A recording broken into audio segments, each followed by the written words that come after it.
Welcome everybody, and welcome to another great show. I've got a good show for you. Oh crap! Hold on a second. Just me turn down the volume on my phone. I will be watching for chat, so that's what that is. So on YouTube, if you're watching live, feel free to leave some chats, and we'll get to you. I have PJ is McIlvaine. I probably saw she's gonna correct me as soon as we get on, but I got her on the show. This is her book, Ghost in the Closet. So I'm so excited to have her on. So we're gonna get her get into the intro. We have a couple trailers for her book that are coming out. She's got some exciting news. So those of you that are joining us tonight, thank you so much. And yeah, we got a great show for you tonight. So let's go ahead and get started with the intro, and then I'll see you guys on the other side.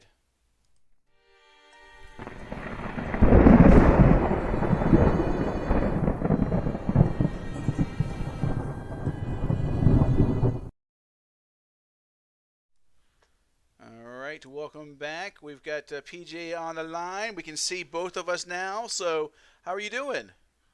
Hey, I'm doing good. How about you, Antonio? I'm doing pretty good. I'm doing pretty good. So I'm excited to have you on my show.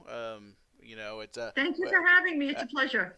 before we start talking too much on the about the book and stuff, I just want to kind of tell you how I met her. So I met you on Reddit.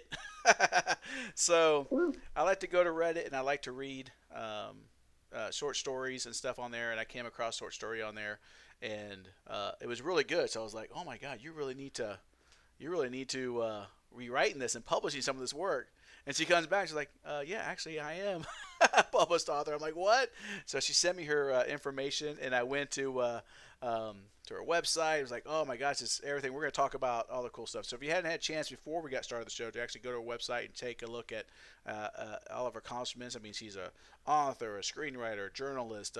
So it's and I went to IMDb. I'm like, what is this? And I went to YouTube to find that movie that she wrote. And I was like, oh my god, this is so cool. So I'm super excited to have you on the show. But real quick before we get started, I do want to play a trailer real quick of your new book, and then we'll come back and we will discuss.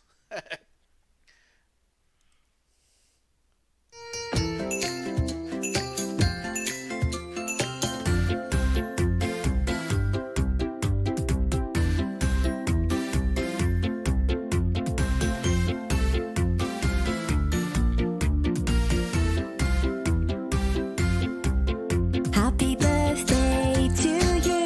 Happy birthday. Happy birthday to you. Happy birthday. Happy birthday. Here we go. All right. Let me get the sound by going back here. All right, we are back. So sorry if I keep looking over to the side. I'll be looking over to kind of um, uh, see if any kind of comments come in. Oh, Leslie's my girlfriend says hi. She's my biggest fan, so I got to make sure I give a shout out to her back. But then we'll get three people. Oh my God, we're growing. So anyway, yes. So that was a trailer, and this is your book right here. So actually, oh yeah, the YouTube's actually like a few minutes behind me. I'm holding it up, and she's got it. Oh, yep, that's the one. I keep forgetting. So, for you in the audience that may not see, she can't actually see me. I actually have to turn off the camera in order to get the software to be using it. So I'm like holding stuff up. I may forget sometimes that she can't see me. I'm like, well, when she make any Hey, kind of reaction. it's live. It's live. So why don't you go ahead and tell the audience a little bit about yourself? We'll start with that. Well, I am PJ McIlvaine. I live on Long Island with my family and a pampered French bulldog who thinks she's a couch potato. I have been writing since forever. The very first thing I ever wrote was a neighborhood newsletter with my brother. I did the copy. He did the little stick drawings, and I just fell in love with it. I never really considered doing anything else. It's in my blood. It's in my. I live for it. It's like breathing, and I've been doing it for so many years. It's like second nature to me. But like everything, it's a discipline. You have to do it every day, 365 days a year. I started out with poems and song lyrics and opinion pieces. And then gradually I graduated to novels, which was a big bust. I loved Stephen King, and my first book was not very good. I sent it to a big agent in New York, and he sent it back to me with the dreaded words, it's mediocre. It's a Stephen King ripoff. And I was so embarrassed. I was so mortified. I told myself then and there, I would never do mediocre. Right. If Right. anything, we got to go swing for the fences, try things, be unorthodox, challenge yourself. But mediocre is not something I want to be associated with me. So I continued writing short stories, and by this time I had my kiddies. 3 kids. I had 2 kids under 2 years of age, so that was quite a trip.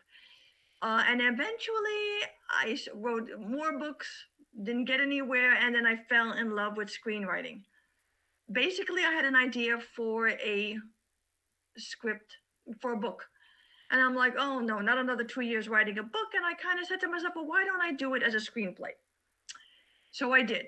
What a trial that was to figure out how to format a screenplay correctly. Trial and error. And in those days, we did not have the fast speed up like we have now. We didn't have the internet speeds we have. It was dial up. So you can imagine, but I was determined to learn, and I did. And I finished one script, and I said to myself, okay, it's an experiment. And then I heard about a screenwriting contest called with Nichols. So I sent it to Nichols, and I said to myself, well, it's probably not very good, so I'll just go back to novels. Well, lo and behold, for the year that I entered, I ended up being in the top 10%. So that kind of gave me the impetus to say, well, you know what, maybe it's not such a bad idea, even though everybody poo-pooed me because I was living in New York. I was a young mom, didn't know anybody in Hollywood. Even my husband laughed at me. Nobody thought I was going to amount to anything screenwriting. Well, the 5th script I wrote was essentially a first draft. I ended up sending it to a manager who had expressed some interest. And lo and behold, it ended up being optioned eventually by the company that Mimi Rogers had at the time, who was married to, she's a famous actress, was married to, who, Tom Cruise. Yeah. And she had a production company at the time. So she ended up optioning the script. It was with one company that it ended up with at Showtime. And it ended up being an original Showtime family movie. And at the time, we're talking, 1999? It ended up being was like a $1 million, $2 million budget, which was unheard of in those days. That was a big budget. And they ended up getting Eric Stoltz to be the director. They got the Karen Eric Allen Stoltz people, the original Marty McFly. Yep. So they got Karen Allen, and they got Mimi Rogers in it as well, and Eric Stoltz to direct it. And it ended up being one of the best movies on Showtime for that year. And it ended up also being nominated for a Daytime Emmy, which I had no idea about until I tuned into the telecast, and I heard that Eric Stoltz was nominated for director for My Horrible Year, which was the name of the film. And you can still find it on YouTube. Yeah, I It's did there. look You it can up. listen I did to look it. it up. You definitely can. And it's on IMDb too, so take a look at because he directed it, but you actually got some pretty well-known actors in it too. It got some decent critical reviews. That was very good. It's very popular in Germany. I still get a foreign residuals check from Germany of all places. You can believe that. Why Germany? It does work that so way that sometimes in began- movies, though. It seems like it launches here, but then they always overseas. You never know; it could be a big hit in England or Germany, and depending on Yep. the type of movie, it's like, oh my god, one country just is just in love with it. And so yeah. So every couple of years, I get a check from overseas residuals. Thanks WGA, and that began my screenwriting odyssey. And so for like many years, writing screenplays nonstop. I had agents, I had managers. I had many options, none of them paid. Basically going through the mill like you usually do, which is in Hollywood, you can die of a broken heart pursuing your dreams. Yeah. So Uh, I've heard. I don't know. I don't take rejection very well, so I never even really wanted to take the chance. I'm like, it's You it's have it's a to tough have- game. and you know- It's a tough game. and and at one point I was going to move out to Hollywood. I was going to move out to LA. I had it all arranged, and then family things happened. It just didn't work out. So continued on with screenwriting, and then eventually I was sued. I was sued for $15 million over a very arcane copywriting issue. Everybody told me at that point my screenwriting career was pretty much DOA. I needed to change my name if I wanted to continue screenwriting. I should declare bankruptcy. It was over, blah, blah, blah. Well, after a year and a half, the lawsuit was dismissed.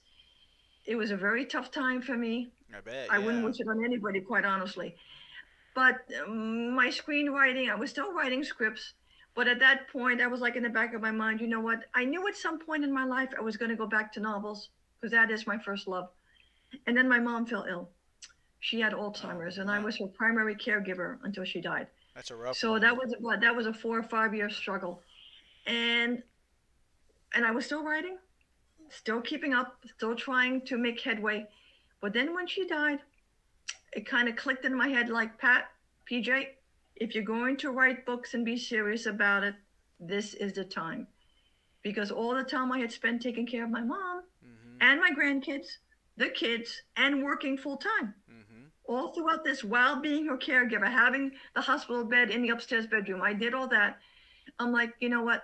I was sick for a month after she passed from the stress and the worry and the fear. Yeah. And then after that, I was like, okay, let's try novels. So at first I started with picture books because it was easy. I could knock off a picture book in a week, revise, whatever. And then I graduated back to novels. And so here I am. Now I've had 2 picture books published. I'm under contract for 4 more picture books between 2024 and 2027. Wow, nice. I have a middle grade novel, Violet York, Gilded Girl, Ghost in the Closet, which came out in April 2022 from a wonderful English company called Darkstroke. And then, ta-da, over the summer, I made 2 more book deals on my very own without an agent. Yeah. The first one was for my young adult alternate history adventure, which is set in Victorian England. That's due to come out in September 2023. It's got all the good stuff. You got a evil Queen Victoria, you got a psycho cat, determined heiress, lobotomies, corsets, and solar eclipses. And just last week, I made another deal to crown off the summer. And this is for my contemporary adult, gritty psych thriller with another wonderful company out in the United Kingdom. I don't know what it is about me in the UK. They love me. So this is going to be coming out in May of 2020. Yeah, excited. All right. Oh, I'm very excited. This is a tale set in, I call it Murder in Montauk and Manhattan. And if you love unreliable narrators like Kendall Roy, if you love flawed characters who end up doing terrible things, if you love the family messy dynamics of Succession, 1,000 plus, then this is the book for you. So excited. There'll be more about that one coming up, but yeah, that's where we are right now. We do have some Very people jumping online and saying hi. We got some people saying congrats on the new deal, and now they're talking to each other a lot too. I got my brother on there, I got my girlfriend on there, and Brittany's on there. So we got some people like in there chatting. So that's nice that they're really enjoying it. Well, for all the news, you can keep up with my website, pjmacwriter.com. I'm on Twitter. I'm on Instagram, Facebook. I'm very friendly, very accessible. I love to speak with my readers.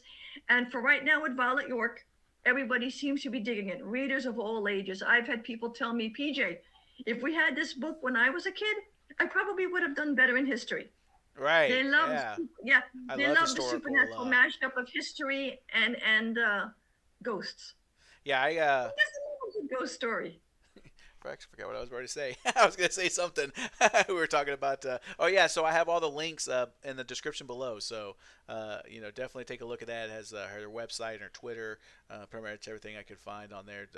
So go check that out for sure. So, and that's exciting. So, now we talked a little bit about Violet. You got some plans for her kind of going forward because, she started off as 1912, with the Titanic. 1912. And I find that fascinating because I love historical, but, 1912, that was an eventful year, obviously, because the Titanic sank. So, it's a great pivotal point to kickoff point for. And it's also the Gilded Age, and I've always been fascinated with that time period in Manhattan. You have the debutantes, you have the kings of Wall Street, you have the divergence of the classes, you have the very rich, and you have the very poor. And all this comes together in 1912, and Violet is very aware of her privilege. She's very aware of her wealth, but she does not want to be an empty-headed debutante who just marries for wealth and privilege and ends up having kids and managing a household. She wants to do something else with her life, but she sees ghosts. Yeah, she's a little sassy too. I like that. You know, Yeah. she's like talking to some adults, and she's like, "Don't treat me like a child." No, no, she does not want to be treated like a child. Her parents were killed, murdered in a random robbery gone Hmm. wrong. So that's going to be one mystery she's determined to solve. She's an heiress to a vast fortune, so she's got to be careful about that. You know, do people want to be her friend because they like her, or do they want to be her friend because of her money? Right. And quite candidly, I did a lot of research about poor little rich girls of that time period, and I say quite frankly, a lot of my inspiration came from Barbara Hutton and Gloria Vanderbilt. You research those girls and other poor little rich girls at that time, and a lot of them had miserable lives. They were not happy at all. You know, fortune did not bring them a happy life. Was Absolutely, not yeah. guaranteed. I really like Yeah. that how accurate you were too. You had the cobblestone, you had the horse-drawn carriages, and you had just that you really set the mood really well as far as for that time period. You can almost feel like she's walking right out into the street, and you're right there with her, which is it's hard to articulate sometimes with some of those historical ones, like the details that really make it unique. Well, thank you for saying that. I've had people comment on that too. That basically it doesn't read like a book report. I think sometimes a problem with the historical is that sometimes you have a dry recitation of the facts. And although this was exhaustively researched, uh, I didn't want it to read like a dry paper. Hmm. So you have to give it life. You have to give it the details, like the horse-drawn carriages and stepping into the horse dung and and the noise that was Manhattan at that time because it was a big noisy city. You know, it could swallow a person up. And Violet York is very aware that if she's not careful, the city could swallow her up. So she's Absolutely. very determined to follow her own path, and she gets into all sorts of mayhem and misadventure. I mean, starting off with being on Titanic, you know, being able to survive that. Yeah. And that she was saved due to a ghost, and the way it circles around and it circles. I mean, when you read the book, you'll find out that basically everything that happened at the beginning, it ends up Starts to tie being together. Starts to important, tie together. toward the end of the book. You Hmm. know, it all is. And being on Titanic, she needed to be there for a specific purpose, I think. And although hopefully in the other books, that we'll speak about that more. Hopefully there will be other books, but Yeah. right now we're off to a good start. Very nice. Now, do you kind of model her after anybody, or like? As I said, Gloria Vanderbilt was probably my Gloria Vanderbilt and Barbara Hutton. Gloria Vanderbilt, who was is Anderson Cooper's mother. If you research her, she was the Woolworth. She was an heiress, and basically, her fortune came and left. And she was the in the center of a big custody battle between her aunt and her mother. And I mean, it was fodder for the gossip columns. So that was a huge deal. When she was a toddler and she ended up being taken from her mother. And I mean, it probably affected her. It would, I'm sure. being taken Yeah. from your mother in that way and being in the spotlight. I mean, she had a couple of marriages. Her husband committed suicide. I mean, but look at her, when she got older, she ended up being a fashion maven, with Gloria Vanderbilt jeans. Come on, ladies, admit it. We've all had Gloria Vanderbilt jeans. So, but she ended up having, at the end of her life, she could look back and say, yes, she had adversity, but she did end up living on her own terms. Barbara Hutton, another poor little rich girl, and if you look at that period, it was very common. You had rich Americans in New York City and other places who basically wanted to marry well, and they were married off in many cases to dukes, princes, royalty. I mean, in America, I mean, Edith Wharton covered this too in her books. To be an American heiress and married off to British royalty was a huge deal. Their marriages were in the gossip columns. Their every movement, what dress they wore, and where they ate, and what they did, and So it was a big deal to be a poor little rich heiress, poor little rich girl. Not so much now. I think probably the equivalent now. It would be hard to, maybe Paris Hilton, because of the Hilton connection, and all the tragedy there, and that family. But it's harder to find a poor little rich girl now. Probably another one contemporary would be, the daughter of Aristotle Onassis, who ended up, dying tragically, and leaving a daughter behind. So in those days, being a poor little rich girl was a big deal. Probably now, not so much. Wow, and I can definitely hear the journalistic, in you with the Yeah. research and the historical accuracy, and I mean, are you a big history buff? You know, I am like I'm a big history buff in the time periods I enjoy to read about, which is Americana, the Gilded Age, the Victorian London, the Wild West. Those periods, yes, I'm very interested in. And there's nothing more than reading a book or hmm historical and finding a fact that's not true or that doesn't ring true or that's been embellished or is not presented in a way that's enjoyable. That to me, it's a real turnoff. I mean, it's one thing if you say at the top, it's a mix of fact and fiction, like I do, hmm but sometimes a fact can take you out of the story if it's not presented correctly. But hey, I'm a big proponent of, don't let the truth stand in the way of telling a good story. Oh yeah, yeah. Absolutely. You You got have to. plus you got to embellish a little bit too. Kind of draw the Yeah, readers in. yeah.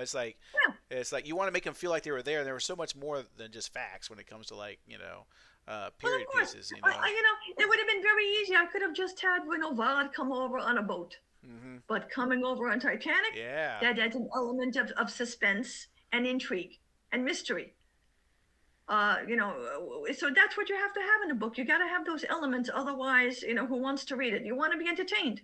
Yeah. So I came across you on Reddit. Do you do a lot of short stories, or are you And yeah, right? I do short stories in a burst. At one point, I had tons of short stories. Now I do them when I come in a burst. But yeah, I write in all genres. But short stories are a little bit more tricky because it actually needs to be a Right. short story. You have to have a beginning, a middle, and an end. You have to have a satisfying conclusion. Yeah, I got three compilation books, and they're 25 of short stories each. And I Yeah, my short stories I put around 2,000 words. So yeah, I have to have a beginning, middle, and then I have to find a yeah, way to wrap it up at some point. Like the one yeah. like the story we're gonna read tonight. It's like sometimes they're rushed, and sometimes I try to see it coming ahead. But yeah, it's pretty challenging. But I remember when I came It across your is. story on there, I was like, man, I think I even mentioned it in the comments. Like I rarely can come across a story with that's that long and not Yeah, lose that was the interest. girl, the girl in the pink flip flops. Yes, and I was like, Yep. and that was another ghost one, wasn't it? I believe it's been a few There, months there ago. is a ghost. Well, there is a ghostly element. Oh yeah, so it kind of left There you is a thinking, ghostly was element to it that or one. was Yeah. yeah? But I read the whole thing. I was like, oh my god, this is really good, and that was I love that. So I mean, it's short stories are nice because they allow me to kind of hone my writing skills without having to write entire novels. Like you said, novels. It took me 10 years to write one novel. It's like I can't Yeah. maintain that, but writing short stories allows me to practice my craft, refine it, without Yep. having to you know And at Reddit right now, I have a couple of short stories. I have the girl in the pink flip flops. I have Black Art. I have Daycon 5, and I have the Pleasure Bot. So oh. I have a pretty good sprinkling of different genres in those as well. And where can people read those at? Are those posted on your website as They're well, all or at Reddit. all All on at Reddit. Reddit? Yep. Yep. And you have different groups. I'm part of that's the short story group, but I don't know if you have multiple I'm in the ones. short story group. I'm in the children group, and I think I'm in the sleep one, the sleep cell, whatever that one is. Yeah, I'm not Or the on that one. well, yeah. Usually, the fantasy one, sci-fi. Those are the groups I'm in. Yeah, I more normally go to Reddit really just to get inspiration because honestly, there's a lot of new writers that go there and God, it shows sometimes, and it's sometimes Right, and painful to get two of them. and and writers have been signed Yeah. off of Reddit. There are agents who go to Reddit specifically looking for writers. And I try to be like a bit of a mentor. I'm not, um, famous one. I'm not Stephen King or, Alexander Dumas. But I do like to when I come across, I'm like, this is a great story. If you just change this, this, or this, or it kind of lost me in the middle. I feel like writers is a neat little group because we're very good at helping each other and seeing each other We are. succeed. We know how tough a market is, how saturated it is, especially now Yeah. with self-publishing. So it's important to mentor a lot of these new writers so that we can continue to get good stories out there and But there's one thing I've also found. Sometimes people, when you read their story, they don't want to hear what could be improved. hmm They just want to hear that it's wonderful and it's going to sell for $1 million. yeah. The I remember same when I thing- first sold same my thing first with book, like a people. lot of writers, I was like, if you write it, they will come. I'm like, I finished my novel after 10 years. I finally published it. I'm like, now I'm going to I'm gonna be doing tours, and like everyone's gonna want to like know who I am. And I think I sold like 3 copies to like family members. That started. It's hard. It's hard work. Yeah. It's hard work. And it's It's dedication and perseverance, and you either have to love it, and it's a tough life. yeah, You know? it's got to be, and you got to be like just I forgot who that gentleman is. He's a poet, and he's done one with So You Want to Be a Writer. It's a poem I like listen to over and over again. Wachowski, I think his last name is, and he goes in there, is like, if it doesn't burst out of you, don't do it. If you don't, you have to sit at your typewriter and think, and it's hard work. It's like, and I get that it is kind of hard work, but at the same time, it's like it's like another part of the poem is like, if it'll drive you not to write, will drive you to madness or some suicide or some violence. Is like, that's how it is. Sometimes I feel like I got to get it out or I'm going to explode, because I just, like, over time my mood changes if I don't at least write something, because it's who I am. The thing is with writing, you have to love it, but also you have to have the talent. I mean, I don't think talent can be taught. I think the craft can be taught. The basic craft of it can be taught, but you need that certain something. You need that certain je ne sais quoi pas to lift you out of the pack, to elevate it. Yeah. Because, let's face it, we're not all going to be Stephen Kings. We're not all going to be Neil Gaiman. We're not all going to be, best-selling novelists. But that doesn't mean that we can't find our milieu, and it doesn't mean that we can't be happy writing and finding our writing group and where our writing is appreciated. Absolutely. Hey, not to say that I wouldn't love to be a bestseller, not to say that I wouldn't want to be on the New York Times and on the Today Show and all of that, but if it doesn't happen, at least I have an audience who appreciates and likes what I'm writing. Yeah. And that, to me, because, quite honestly, I haven't done this for 50 years for the money. Yeah. If it was for the money, I should have quit a long time ago, Right. because I was dope. There's one thing that drives me is like, there's like an image that drives me is that even if I don't like sell many copies now while I'm alive, is like, I just imagine 100 or 200 years from now, and whatever post-apocalyptic dystopia we're living in, somebody comes across my book and just thinks it's like the greatest thing ever. It's like, that's the thing about writing, is like, it's not just current. It's like, it's going to be something that's going to exist long after we're gone. Piece of us. The best advice I can give is write for yourself, because at the end of the day, you may be the only person to read it, and you have to be happy with it. Let me give you an example. This book I just sold, The Adult, I started it the day after Labor Day, and it was a mashup of 2 ideas I had, adult and middle grade. And I started it, and I said, you know what? Hell with it. I'm just going to go for the fences. I'm going to swing high. I don't care if anybody reads it. I'm going to write what I want to write. And I did. And 2 months, I was obsessed with that book. It was like being in a fever. I was in the zone. And when you're in the zone, it's like writing on autopilot. And it was 92,000 words in 2 months. I mean, my brain was busted afterward. And I had no idea if this thing was even viable, marketable, commercial. And I was afraid to show it to anybody. And I've had 2 books published, but this, I was terrified. So I showed it to my husband and my kids. And my husband, he came to me that night and he said, PJ, where did you get this from? And I'm like, I don't know. I said, it's a compilation. It's a little bit autobiographical. I'm not going to tell you what. Some elements here, there, and everywhere. And then my kids read it. My eldest daughter, and she was like, Mommy. And it was funny with her, because she would tweet me, or she would text me and she would say, Mommy, how did you do this? Why? The dog. How could you? And and at the end she was like, I don't know if anybody will buy this, but it's probably the best thing you've ever written. Yeah. And here we are. Yeah. I had no expectation, zero expectation that anybody would even enjoy it, much less want to publish it. And Bloodhound Books in England said it was brilliant. Now, maybe that's a British term when they say, "Oh, it's a brilliant book," but you know what?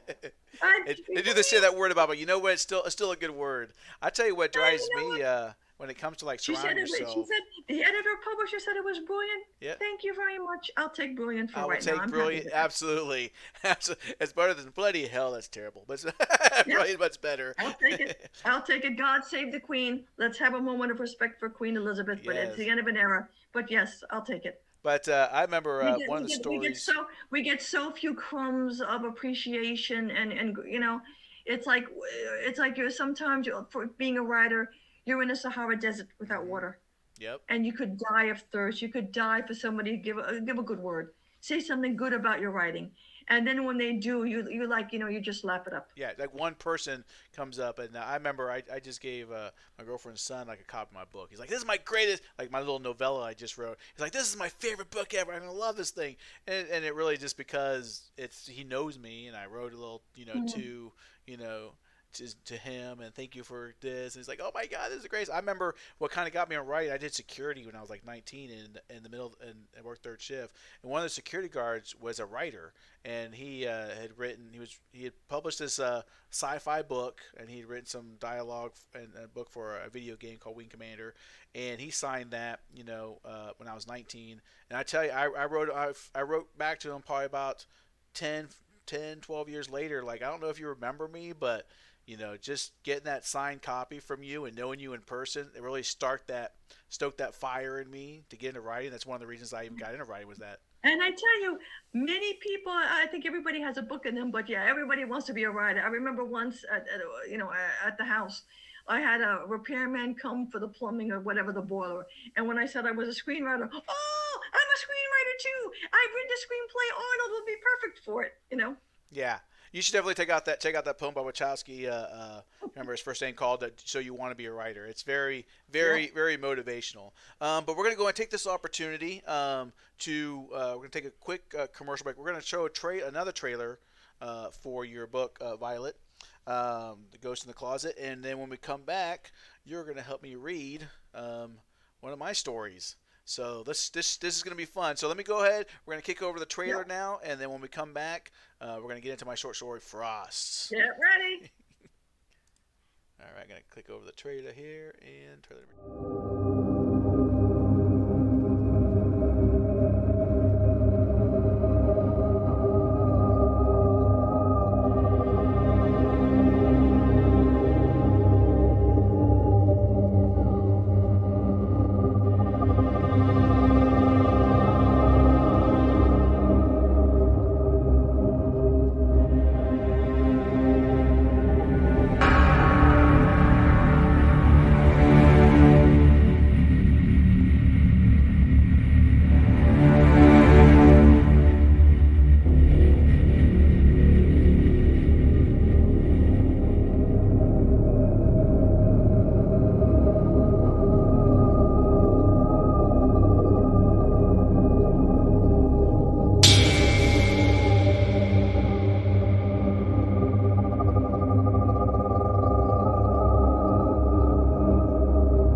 We are back. Oh, I like that trailer. That's a nice one. I like that. I like them both, but they're definitely two different. Yeah, very, very well done. Very creative. I've got electronics everywhere, and I got earphones over there going, "Low battery, please charge." I'm like, "What is yelling at me?"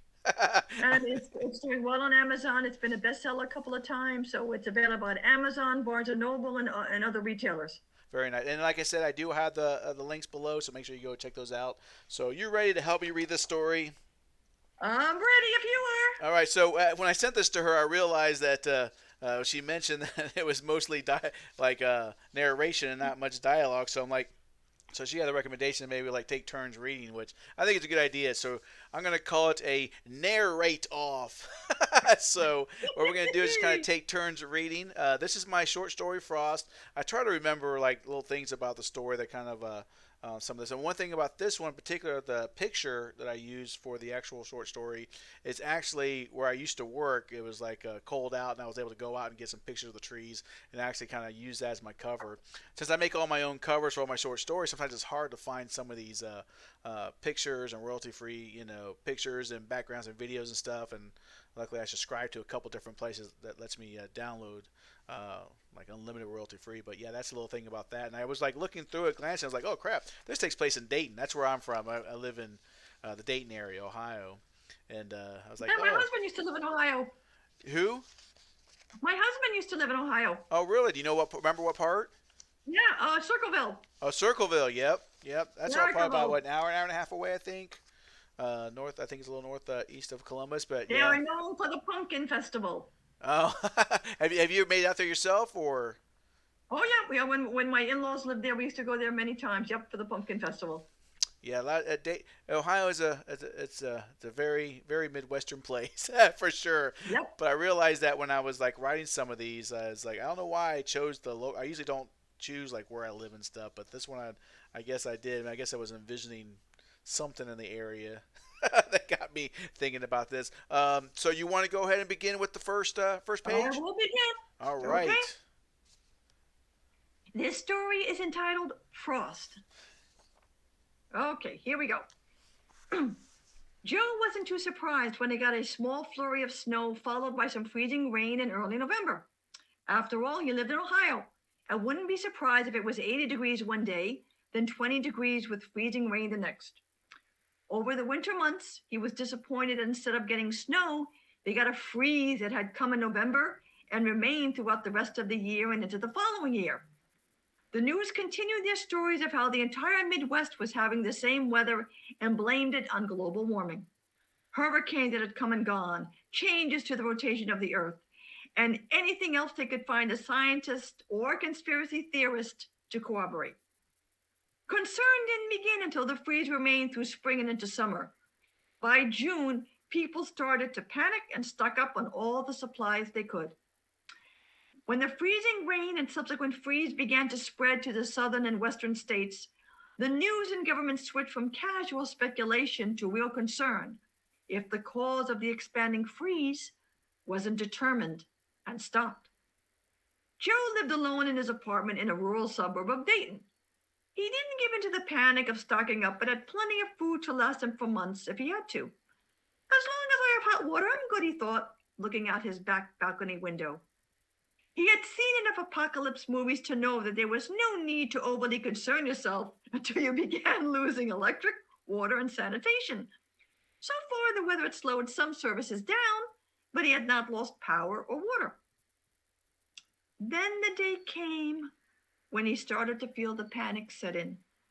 He was taking a hot shower when suddenly the lights blinked out, leaving the bathroom window the only source of light for him to see. Even then, he didn't panic enough to cut his shower short. He finished normally and casually made his way back to the balcony window to see if everyone else around him was without power as well. He was not alone. As far as he could see, power was out, and since it was late evening, he could see the blackness in the far distance with no light in sight. Though he was only a little tired, he went to his bed, stared at the ceiling, and waited for sleep to overtake him. His phone alarm went off in the morning, reminding him that he still had another few days of work before the weekend. As he started to get up, he could see his breath and quickly tucked himself back under the covers. If this would have been any other time, he would have used the loss of power and the cold to call off from work. But he soon realized that he'd probably be warm at the office and he could charge his electronics there. He grudgingly got up, quickly got dressed, and slowly walked down to his car. Driving through Dayton, he felt like he was in a post-apocalyptic movie. The streets were void of people and cars, and it looked like power had gone out of there as well. He wasn't able to park in the garage because the gate wouldn't rise, so after he parked his car along the curb, he grabbed his briefcase and walked to the front entrance. "Shit," he said, when he couldn't open the door because it was locked. Upset that he had to drive all the way back home, he instead pulled out his phone to do a web search. He wanted to see if he could find any place that was open with power. He turned on his car for the heat and cursed as he was unable to get a connection to the web. He tried calling a few of his friends to see if they had power, but all he got was fast busy sounds. "Come on," he said to himself, frustrated.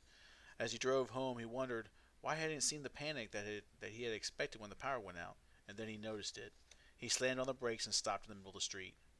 Looking around, he saw what he had missed before. The stores had already been looted. As he looked around, he now saw that the broken glass from the stores, none of them had been safe. Clothing stores were robbed of everything that could keep a person warm. The food stores were ravaged of anything consumable, and the supply stores were depleted of supplies that would be necessary to survive in this hostile environment. Panic set in as Joe now realized how lax he had been when the weather didn't warm.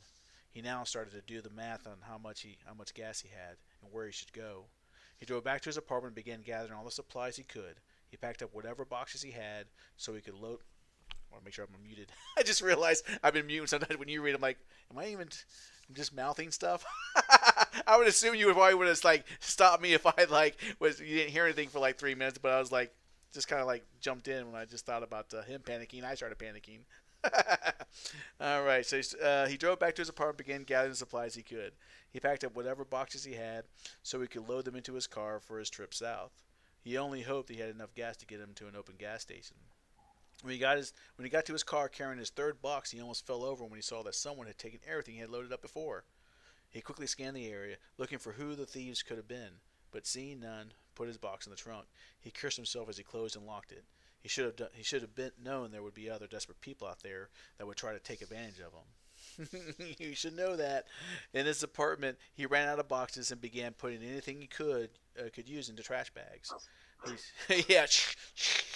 I always go to reenact from time to time, so sometimes I need little puppets that I need to start using. In his apartment, he ran out of boxes and began putting anything he could in trash bags. He searched through the cupboards for anything worth taking. Once the bag was full, he half dragged it down the stairs to his car.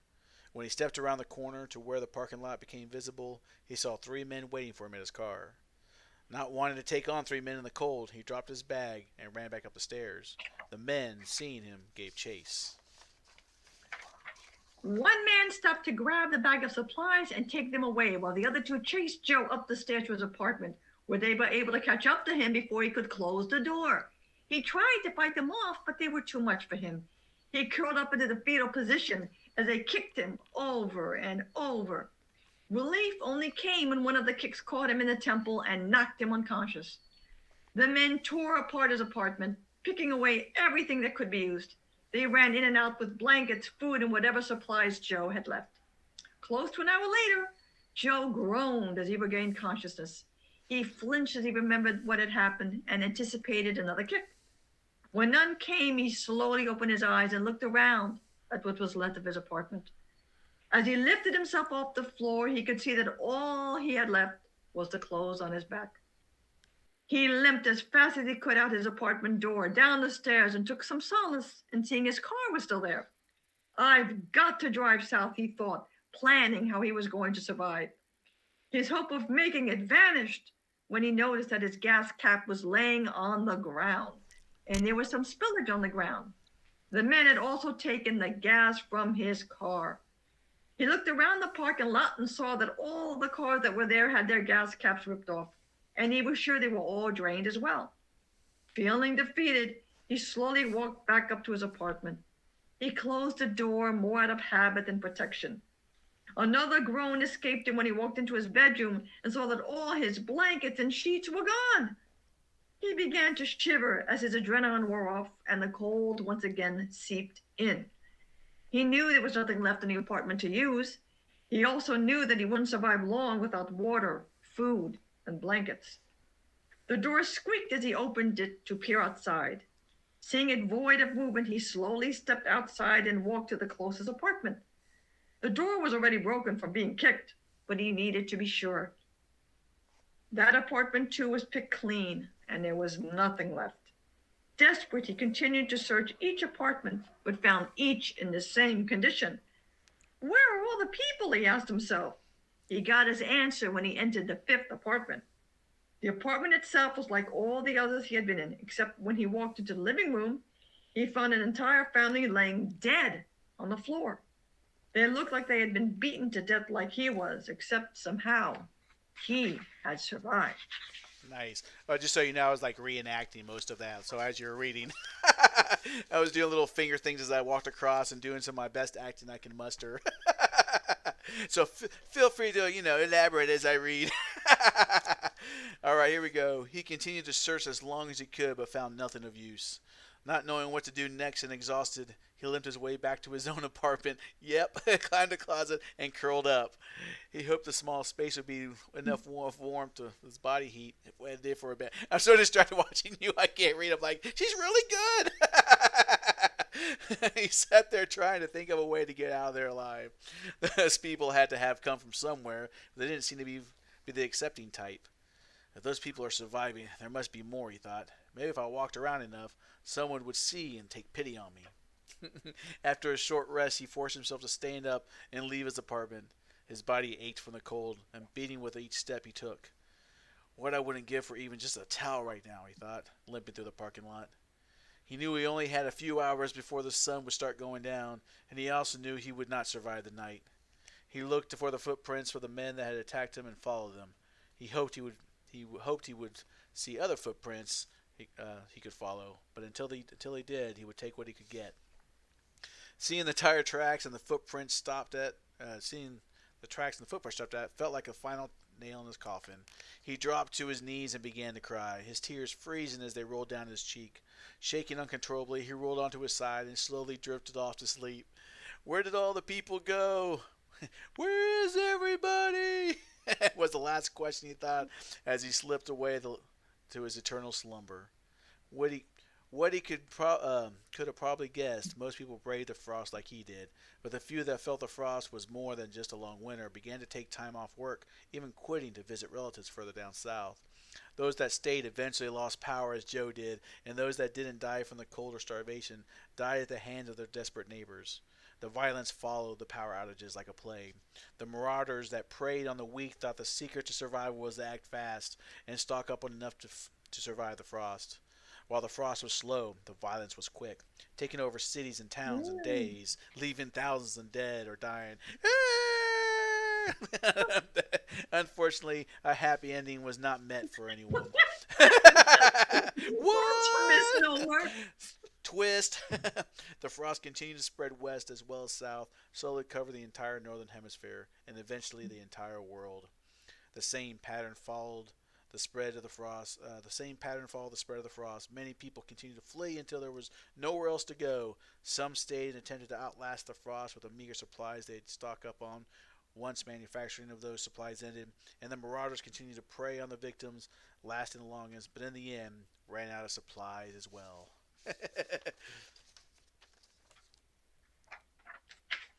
Prey and predators died alike. No one was safe. In the end, the world became nothing more than a giant ball of ice circling the sun, but not warmed by it.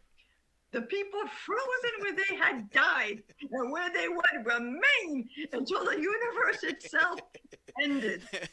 Yeah, happy ending. I told you, it's what a fun, upbeat ending to a delightful story. I mean, hey. We had that talk a little bit beforehand where sometimes it's hard when you're wrapping up a story. It's like, should I end this with a happy? Because I don't always know like how the story's going to end when I start writing it. It's like watching this TV show or a movie. This is not going to be Greenland. It's not going to be Greenland, yeah. It's not going to be just wrong. Or the people in Hawaii survived. You know. There is no Gerard Butler going to come save the day here. Oh, man. But I do like that the thought of just a big, giant ball of ice. Man, I don't know what mood I was in at that point. A lot of sci-fi I was watching. Something was going on. Oh, crap. I tried to talk about even the sci-fi movies, they have a happy ending. Right. Oh, come on, go away. I accidentally clicked on the taskbar. I can't. I'm one of those people that get fidgety so my hands move around. I like keep clicking on my taskbar. It's like, go away, taskbar. There's settings. Let's go and hide you. There we go. Perfect. All right. I was like, I keep clicking stuff. All right. Well, that was a great time. Thank you so much for coming on my show. I really enjoyed it. We're definitely going to have to get you back on again in May, right? That's when you're shooting for. In May. I'll keep you posted. Keep watching my social media, my webpage. Yep. And have like a nice little book launch. And one thing we may do too is like, if you get some people like ordering online, do they order signed copies or they usually order just through the website, or do you sell signed copies too? Well, I don't know how this publisher is going to do it, but yeah, if people order from, they can order from me or from Amazon, whatever. I'm happy to sign, and I always send in some swag too. Okay, very nice, very nice. Yeah, I just got a 3D printer, so one thing my people who buy my books are not going to benefit from are like little knickknacks that I'm able to print. I'm a big geek. I buy all kinds of like just the weirdest crap to play around with. I actually want to have like a movie night in VR sometime in October. We'll see how that goes. But again, thank you so much. We had a few people that were in there like watching, and they were just like good conversations going. They kind of got stuck on Titanic a little bit, the movie, and then they kind of jumped back in, as we kind of like talked about more things. So yeah, these are good group of guys that are in there. So hopefully more people like come in and see this. And like I said, all of her links are in the description below. So definitely make sure you go check her out. And PJ, thank you so much for joining me tonight. Thank you. It was a blast. I had a good time. We definitely have to do this again. So what we're going to do is I'm going to go ahead and go into the last trailer, and then we'll say our goodbye. All right. Let's see here. Stay warm. Stay warm. Yeah, stay frosty. All right, let me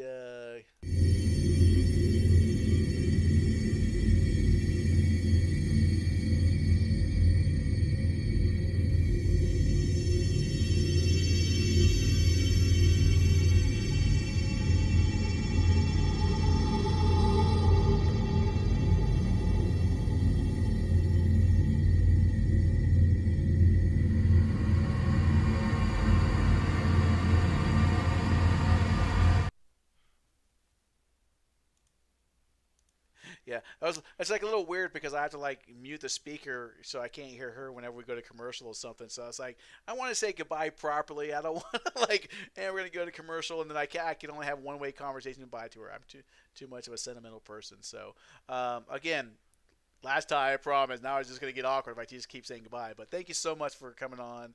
And all right, I gotta get the dog. She suffered enough outside.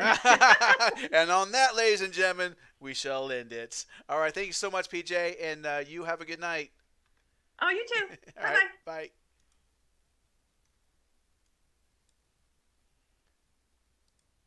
All right. Well, thank you so much for joining me, guys. That was PJ. I'm just going to end real quick on one. Oh, actually, I already showed my own trailer, didn't I? So this is like my first in a while. Well, no, I've done about 3 remote sessions. So this is my first one through like Instagram call. So that was it's a neat one for me. So thank you guys that joined me tonight to watch this episode and leaving comments below. I really enjoyed it. And next week I will be on site. We are heading over to. It's going to be a Wednesday at 6 o'clock next week. We're heading over to a bar down in Springboro called The Barrel. We're going to be talking to a charity called Back the Blue. And we're going to be at a bar drinking, talking about, stuff. So it's definitely, I don't know what could go wrong, but it's going to be a good time. So be sure to kind of join me down there. We will be taking donations while we're there so that we can turn that over to the charity, and then hopefully we get some more charities. I got more people in line to start coming up over the next few months. So again, thank you so much for joining me. And if you like this, please like and subscribe. Please make sure you go to our guest website and stuff and follow her and check out her book again.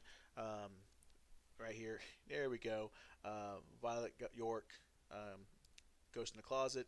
Gilded Girls. So I'm reading. It's a really good book, and support definitely these authors out there that are just pouring their heart and soul into these stories. So thank you so much for joining me. And on that note, scroll down here. Thank you so much, and have a good night. I'll see you guys next week. Take care.